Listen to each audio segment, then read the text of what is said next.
All right, everyone, going to be getting into the top prop bets in the college football playoffs on the Saturday slate. Let's go ahead and jump into it.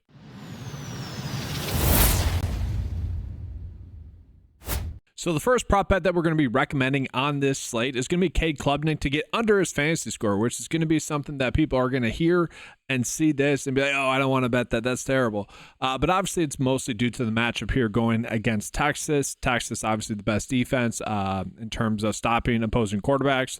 And you look at it, guys, Clemson is going to be pretty big underdogs in this game here as well, with the lowest expected score in this game here as well. On top of that, when we look at this line that we are currently getting for him, we are going to see that, yeah, the PrizePicks line at least is definitely a little bit too high, especially once we compare it against the underdog line of 18.75. The only concern that I have is that the projection data does like the over there. And, you know, with this game being a game that they're probably going to be playing from behind, and you do worry a little bit about garbage time, but I'm not too worried about that with this being the playoffs and whatnot. I think if a player is struggling, he's just going to struggle pretty much. So I'm fine with that under bet. Then we do see the top under bet on the board is going to be Dylan Samson to get under his fantasy score here as well. And this is one where we're looking at it, guys. Clearly, this is an outlier. 18.5 for his fantasy score is clearly too high compared to the underdog line, where if you adjust it for their scoring, 16.76. The projection data likes it about 16. The average sportsbook line likes it about 15.5. So yeah, we can clearly see that this line is a little bit too high. And I think part of the under here as well is going to be a little bbit due to the matchup here going against OSU, who's obviously going to be a tough defense. We look at the recent game log. I guess we could say like Georgia's the closest alike matchup there, but they are going to be 7-point dogs in this game. And that's going to lead to a game script that would not be favorable for him in this game. Now, a lot of his production does just come on the ground. And I do think a lot of people are betting his over rush yards, which in a way, I could see that happening. Like, Ohio State has actually given up 100 plus rush yards in 3 out of their last 4 games there as well. So if you guys are seeing this and you're like, well, I understand the data, I understand Vegas is telling us that, I understand Underdog is telling us to bet the or the PrizePicks line is telling us to bet the under, especially based off the underdog line. But if you guys are seeing that, you're like, well, I think I would rather actually just bet the over on underdog. You could do that. Obviously, that's not going to pay off in the long term, but if you guys want to go ahead and use that one, that's fine. So from there, we already gained a bet that we have a decent amount of exposure to. Don't really need to bet on this one more.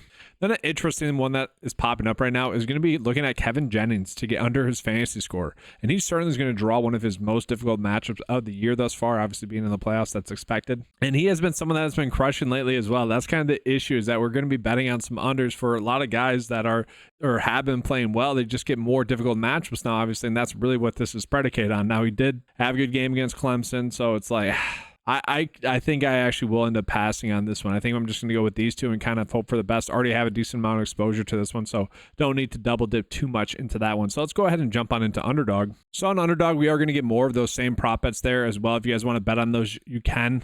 Again, I already have exposure to this one, a decent amount of PrizePicks. No need to get on this one on Underdog. Same thing with Cade Klubnik. Like, we're just getting better odds there on PrizePicks, where if we're betting the under, we might as well do it on PrizePicks. Same thing with Kevin Jennings there.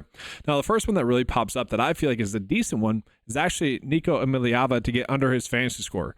If you guys have been following him along on the season, he kind of struggled early on, especially against more difficult opponents, where in easier matchups, he's been able to produce. Now, for the most part, and I'm using PrizePicks to show you guys this, but I think for the most part, like, his line is somewhat correct. But again, given a more difficult matchup against Ohio State, I kind of do expect him to struggle. And if we're already kind of betting on Samson to get his under fantasy score as well there, I'm kind of fine attaching this one as well, just betting on that OSU defense being a solid defense here. And so I think that one's fine. I'm actually fine going with Henderson here as well for under his fantasy score, more on Underdog.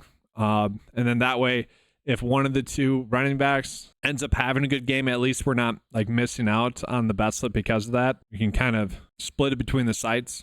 Then another bet where I'm a little bit indifferent about getting to is Tyler Warren to get under his fantasy score.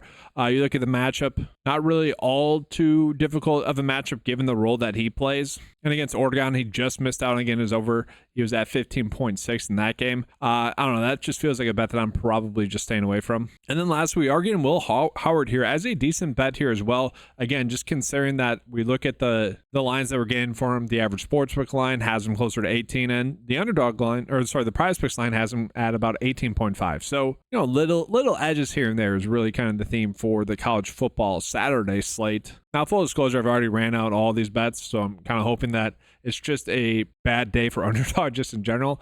But I'm going to go ahead and give you guys the top 3 prop bets there on Underdog that I'll be using for the bet of the day. Already kind of mentioned the 2 bets I'll be running out on PrizePicks, Samson and Klubnik for under their fantasy score. We'll jump into the Underdog one right now. And actually, real quick before we do that, I do just want to point out some other things here real quick as well. I like Underdog is clearly valuing a lot of their lines a little bit higher than really Vegas and PrizePicks, which was kind of the theme during the regular seasons, that Underdog was a little bit too high with their lines. Thus, it was kind of more profitable site. We're seeing that with just a lot of bets here. Golden as well, Singleton slightly here. So like just double check, I would say, before you place a bet, especially if you're betting like a fantasy score line there as well.